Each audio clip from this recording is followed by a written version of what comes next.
Emily was born into a family of musicians. Her father was an exemplary pianist who taught at a university.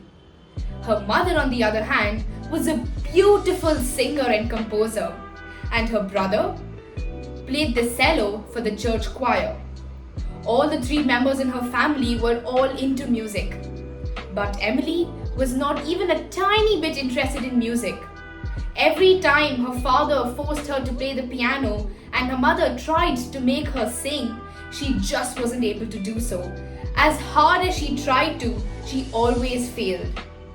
Every day at night, she used to sit down in her room quietly and sketch, draw, paint, and she was really into art.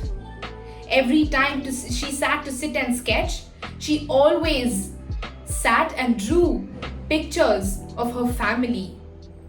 She had drawn pictures of her dad playing the piano, her mother singing, and her brother playing the cello.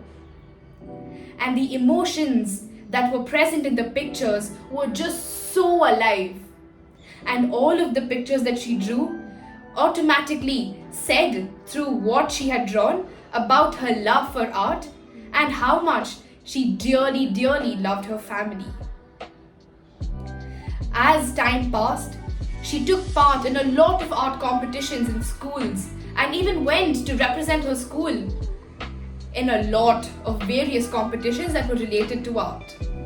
And as soon as this notice had come to her parents' ears, they were very shocked because they were not aware that their daughter was into art and not music. And once they got to know about all the achievements that she had come across till date, they were very proud of her. And ever since that day, they never forced her into any kind of music or into the field of singing. And this is how Emily made her own identity in spite of being in a family filled with musicians. Reflect in life and see how many times we do or start things or our habits are formed due to the influence or intimidation or insights of other people. How many times do we get carried away by what people say and do? Because we feel that if we do that, we will learn to prove ourselves to the world. We all need to learn to be unique because each one of us has our own identity.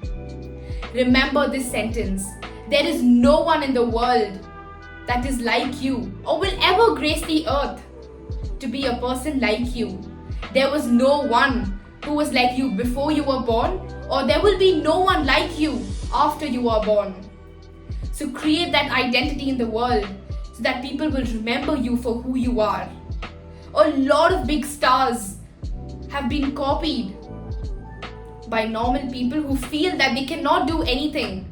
They start copying a lot of big people who they think to be their role models. But that only happens up to a limited amount of time, because after that, people very easily get to know that they are copying so and so person, and then they tend to lose whatever fame and identity they have created for themselves by copying other big people. It is okay to be unique, it is okay to be different, because all of us have something unique and different to offer to the world. Even if what you want to pursue or what you want to do makes the society feel uncomfortable or is not according to the social norms, but it is righteously right, then you should definitely go ahead with it. Because no one wants to see things repeating in the same way. The world waits for new trends to start, for new beginnings, and for new ideas to come into the society. It is not necessary for us to be perfect, but it is important for us to be great, because perfection is the enemy of greatness. If we have to compare perfection with greatness, we should definitely choose greatness. Because in the race of trying to be perfect all the time, we lack, or rather we forget to focus on what is right and different ways to try and innovatively create something new.